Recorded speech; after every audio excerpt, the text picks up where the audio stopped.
Hi everyone, my self Suraj Singh. आज आप लोगों को क्लास 10 का फिजिक्स जो कि लेक्चर 5 होने जा रहा है और उसको हम लोग स्टार्ट करेंगे। और हमारा जो लेक्चर में टॉपिक इंक्लूड होंगे वो होंगे joules law of heating effect. तो सबसे पहले हम लोग देखते हैं कि करंट का हीटिंग इफेक्ट क्या होता है।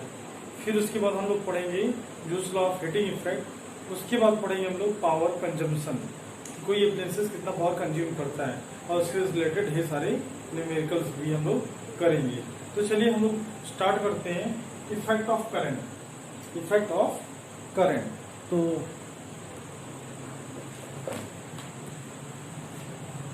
Effect of electric current. ध्यान रखिएगा, क्लास 10 में हमारा दो इफेक्ट इलेक्ट्रिक करंट का है। यहाँ भी इफेक्ट कह सकते हैं क्योंकि इसी इफेक्ट से हम लोग एप्लायंसेस को बनाते हैं।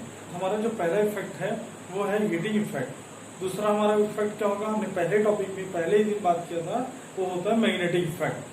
ठीक है, उसका लाइटिंग इफेक्ट होता है। तो इस तरह से हम लोग इन्हीं इफेक्ट से हम लोग डिफरेंट टाइप्स के एप्लायंसेस को बनाते हैं। तो हमारा जो पहला इफेक्ट हम लोग जो कि इसे अभी पढ़ने जा रहे हैं वो होगा हीटिंग इफेक्ट। उसके बाद हम लोग सेकंड चैप्टर या थर्ड चैप्टर पढ़ेंगे magnetic effect of electric current, heating effect of electric current. तो हम लोग हीटिंग इफेक्ट पढ़ने जा रहे हैं। तो यहाँ पे होगा क्या, हम लोग जानते हैं कि जब चार्जेस फ्लो करते हैं किसी कंडक्टर में, तो उस चार्जेस को रोकने के लिए किसी भी कंडक्टर, जो भी कंडक्टर होगा उसमें एक ऐसा नेचर होता है जिसको हम लोग रेजिस्टेंस बोलते हैं। वो रेजिस्टेंस चार्जेस को रोकता है। अब अगर चार्जेस को रोकेगा बट चार्जेस के पास हाई पोटेंशियल है, उसके अंदर वर्क करने की कैपेसिटी बहुत ज्यादा है, तो चार्जेस आगे की तरफ बढ़ेगा। और जब चार्जेस आगे की तरफ बढ़ेगा तो उस रेजिस्टेंस के कारण, जो कि उसको रोक रहा है, उस रेजिस्टेंस के कारण वो चार्ज में हीटिंग इफेक्ट शो करना शुरू कर देगा। मतलब चार्ज कोई अगर इमेजिन करते हैं कि अगर हम जा रहे हैं और कोई हमको रोक रहा है, तो हम उस पर क्या करेंगे, वर्क करेंगे तो वो वर्क जो है हीट के फॉर्म में कन्वर्ट हो जाएगा, हीट के फॉर्म में ट्रांसफर हो जाएगा। क्लियर हुआ?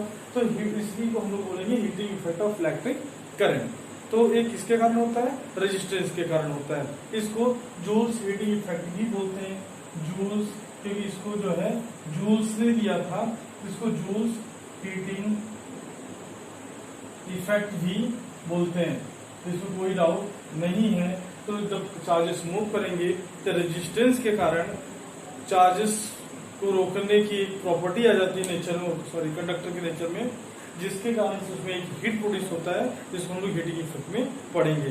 ये होता क्या है, हमने बताया था कि कोई जब चार्ज मूव कर रहा है तो उसके अंदर एक पोटेंशियल होती है। उस पोटेंशियल का हमने फार्मूला बताया था V=W/Q। हमने ये भी बताया था जब वो चार्ज चलेगा तो उसकी एनर्जी में लॉस होगी। आज वो एनर्जी आ गई कि किस टाइप की एनर्जी में लॉसेस होगा। तो जो एनर्जी में लॉस होगा वो कहीं ना कहीं वर्डन करेगा। हमने उस दिन भी बताया था कि वर्डन W होता है। चार्जेस Q अगर मूव कर रहा है तो वर्डन W क्या, तो पोटेंशियल डिफरेंस होगा V=W/Q। V=W/Q, ये हमारा हो गया वर्डन, पोटेंशियल। अगर हम यहाँ से W निकालना चाहें तो W क्या हो जाएगा, V/Q। नो डाउट कि V क्या हो जाएगा, Q, क्रॉस मल्टीप्लिकेशन। तो W ये हमारा वर्डन पोटेंशियल डिफरेंस या इलेक्ट्रिक पोटेंशियल इनटू चार्ज के बराबर होगा। हम लोग जानते हैं कि Q होता है IT। Q क्या होता है, IT। I=Q/T, सो I=Q/T से हम लोग Q निकालेंगे तो Q क्या हो जाएगा, IT। So W V/I/T। ये हमारा भी क्या है, potential difference I, current, T क्या है, टाइम। ये वर्कडन जो होगा, हमने बताया कि यही वर्कडन उसमें हीट एनर्जी के फॉर्म में कन्वर्ट हो जाएगा। तो W के प्लेस पे हम लोग क्या रखेंगे, H। वर्कडन क्या हो जाएगा, H। तो H हो जाएगा V/I/T। No doubt.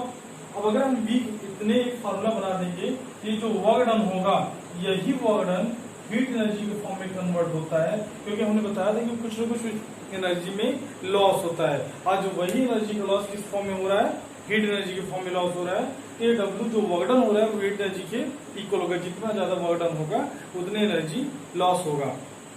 मतलब उतनी हीट एनर्जी में कन्वर्ट होगा।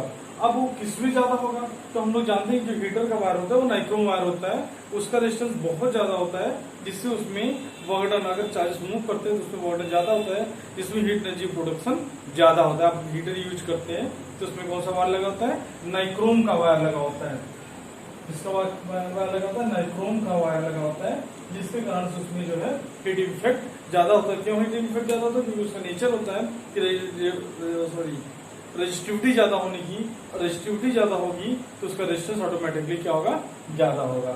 अब हम इसमें और भी आगे बढ़ाते हैं, क्या एक फार्मूला है तो हमारा एक फार्मूला बन गया, हम इसको और भी बढ़ा सकते हैं। कैसे बढ़ाएंगे, तो अगर V की प्लेस पे bye using Ohm's law V की प्लेस पे IR रखते हैं, रख सकते हैं, तो V की प्लेस पे IR रख देंगे तो ऐसी चीज क्या होगा IR, इसको अगर हम I बना लेते हैं, कैपिटल I बना लेते हैं तो VI, और टाइम को भी जो भी माना, चलो ठीक है, तो VI, तो यहाँ मेरे V प्लेस पे IR into IR into IT, it becomes H is equal to I square RT। ये हमारा हो गया सेकेंड फॉर्मूला। जब हमें यहाँ पे I गिवन हो, R गिवन हो, T गिवन हो, हम लोग इस फॉर्मूले को यूज करके आसानी से हीट एनर्जी निकाल सकते हैं, कितना हीट प्रोड्यूस कर रहा है। क्लियर है। अब अगर हम चाहे इस फॉर्मूले को और भी चेंज कर सकते हैं, जैसे हमने V की प्लेस पे क्या रखा, IR रखा, हमारा यहाँ I है, अगर हम यहाँ से I निकाल लें, I इक्वल टू क्या हो जाएगा V/R। अब हम लोग I की प्लेस पे इसी फॉर्मूले में, ये हमारा हो गया फॉर्मूला नंबर सेकेंड, इसी फॉर्मूले में हम V को ना रिप्लेस करके I को रिप्लेस कर दें तो हमारा हो जाएगा H equal to V, I की प्लेस पे क्या रखेंगे हम लोग V/R, V into V/R into T, तो हो जाएगा H is equal to V square upon R into T। ये हमारा हो जाएगा फार्मूला नंबर थर्ड। क्लियर है। इस तरह से हम लोग देख रहे हैं कि किस तरह से जब चार्जेस मूव करते हैं तो उसकी एनर्जी लॉस जो होता है वो हीट एनर्जी फॉर्म में कन्वर्ट हो जाता है। अब हम इसका एप्लीकेशन देखते हैं कि किस तरह का तरीके से हम अपने डिफरेंट एप्लीकेशंस में यूज करते हैं। तो नॉर्मली हम लोग सब जानते हैं कि पहला इसका सीधा इफेक्ट क्या है, हीटिंग इफेक्ट जो हमारा हीटर में होता है। दूसरा हम लोग इलेक्ट्रिक आयरन यूज करते हैं कपड़े को आयरन करने के लिए, उसमें भी क्या लगा होता है, नाइक्रोम वायर लगा होता है, मतलब हीटिंग इफेक्ट शो करता है। इसके साथ साथ जो बल्ब आते हैं उसमें भी हीटिंग इफेक्ट शो करता है, या अदर कोई भी जो गर्म करने वाली चीजें होती हैं वहां पे heating effect of electric current का यूज किया जाता है। क्लियर है। अब हम लोग चलते हैं जो हमारा अगला टॉपिक है। ध्यान रखिएगा टॉपिक हम यहाँ पे थोड़े से फास्ट कर रहे हैं, बट न्यूमेरिकल करेंगे तो न्यूमेरिकल आई थिंक मुझे यहाँ से एक न्यूमेरिकल करना चाहिए। तो चलिए हम लोग यहाँ से एक न्यूमेरिकल स्टार्ट करते हैं। चलिए हमारा जो न्यूमेरिकल होगा वो हम लोग देखते हैं। आप लोग जो है पहले आपने स्क्रीनशॉट ले लिया होगा पूरे जो भी नोट्स यहाँ बने थे। अब हम लोग जो है एक न्यूमेरिकल सॉल्व करते हैं। तो चलिए देखते हैं न्यूमेरिकल क्या है। न्यूमेरिकल है potential difference of 250 volt is applied across the resistance of 500 ओम। यहाँ पे क्या गिवन है, पोटेंशियल डिफरेंस गिवन है। तो पोटेंशियल डिफरेंस कितना गिवन है, 250 वोल्ट का। उसके बाद फिर क्या गिवन है, रेजिस्टेंस गिवन है कि जो इलेक्ट्रिक आयरन है उसका रेजिस्टेंस कितना है। अब फिर हम लोग देखते हैं हमें फाइंड क्या करना है, करंट फाइंड करना है, heat energy in joule in 10 second. मतलब अगर हम हीट एनर्जी फाइंड करेंगे तो यहाँ पर टाइम भी गिवन है। तो चलिए सॉल्व करते हैं। हमारा जो सोल्यूशन होगा, सोल्यूशन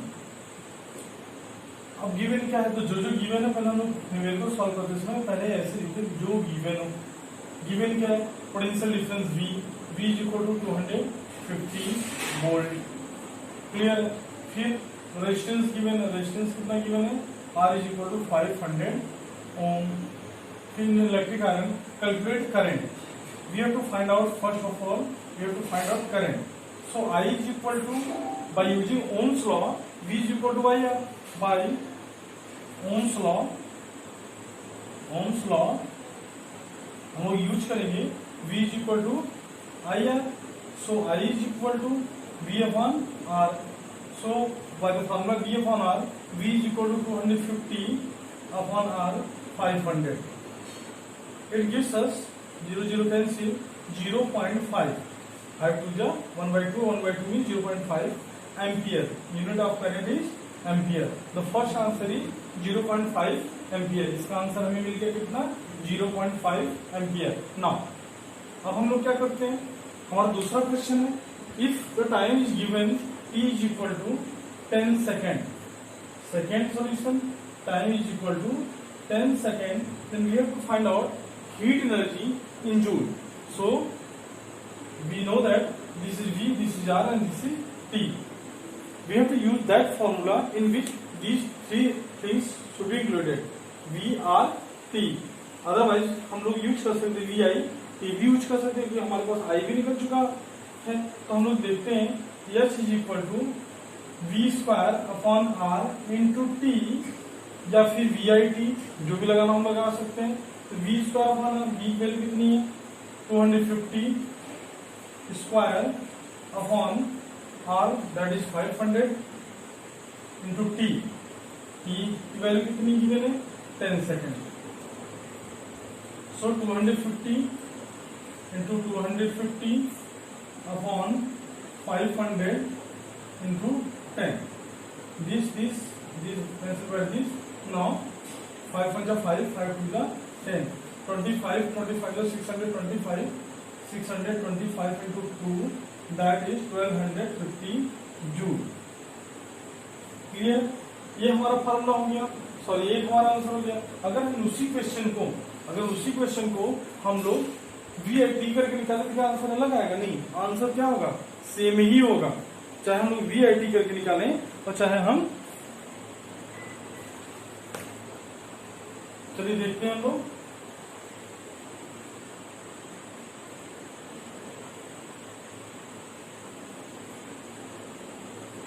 अगर हम इसी क्वेश्चन को फिर से निकालते हैं इस फॉर्मूले से, H is equal to VIT.